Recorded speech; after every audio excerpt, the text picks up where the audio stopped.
Back to my kitchen. And did you know that there is a right order when it comes to food?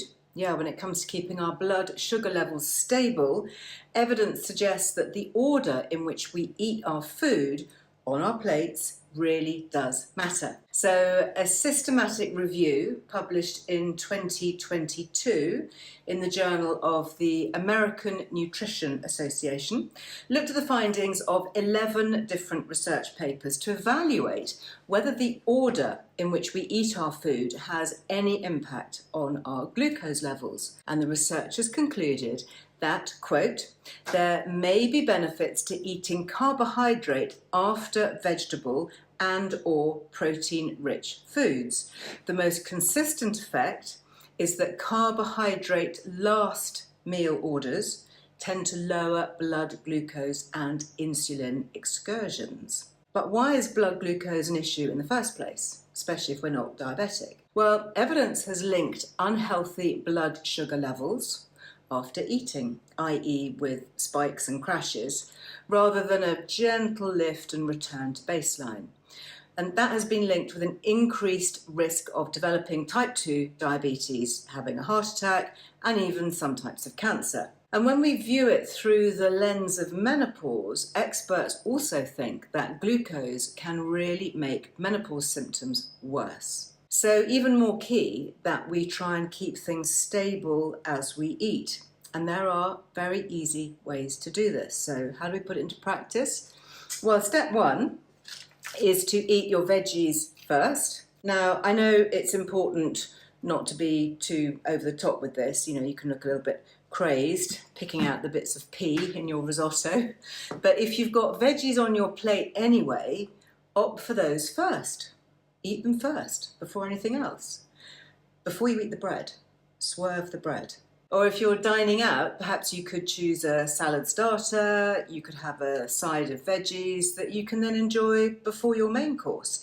And then you eat your protein and or fats, followed by the carbs last of all. So eating in this order tends to reduce the chance of a glucose spike, keeping things much more smooth and steady. I would eat my bolognese sauce after my veggies.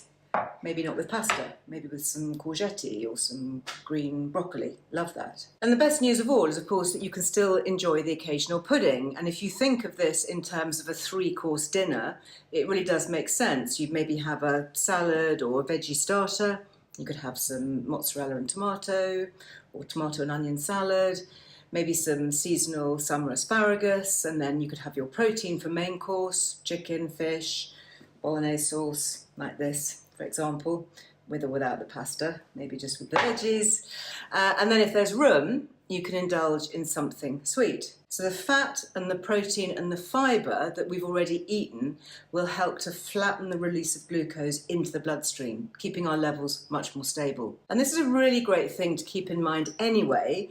Don't eat carbs on their own. Always give them some company. Just think about carbs not wanting to be a loner. You know, if you like a slice of toast to start the day, dress it up with some healthy fats, lots of butter, some extra olive oil, maybe a bit of avocado smashed on top, some protein, you could have a fried egg on it, maybe some fibre too, rocket or watercress, sprinkling of seeds for protein and fibre. And then you've got a really tasty meal that will sustain you for far longer and give you that steady energy release throughout the day, without the peaks and the troughs, which are basically the highs and the lows. But you know, don't let this stop you from enjoying life. So, for example, if I'm meeting a friend and I know that I'm going to be having a big bowl of pasta for my lunch, or maybe a slice of cake for tea, then there is a hack. I might have some apple cider vinegar beforehand.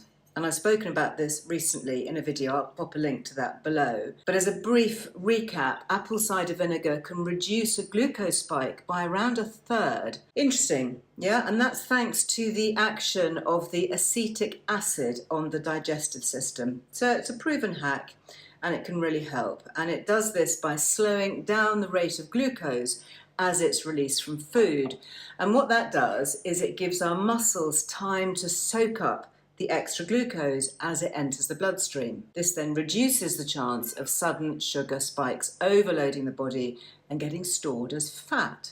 So another handy hack, actually, if you don't plan on having a side of vegetables with your slice of birthday cake.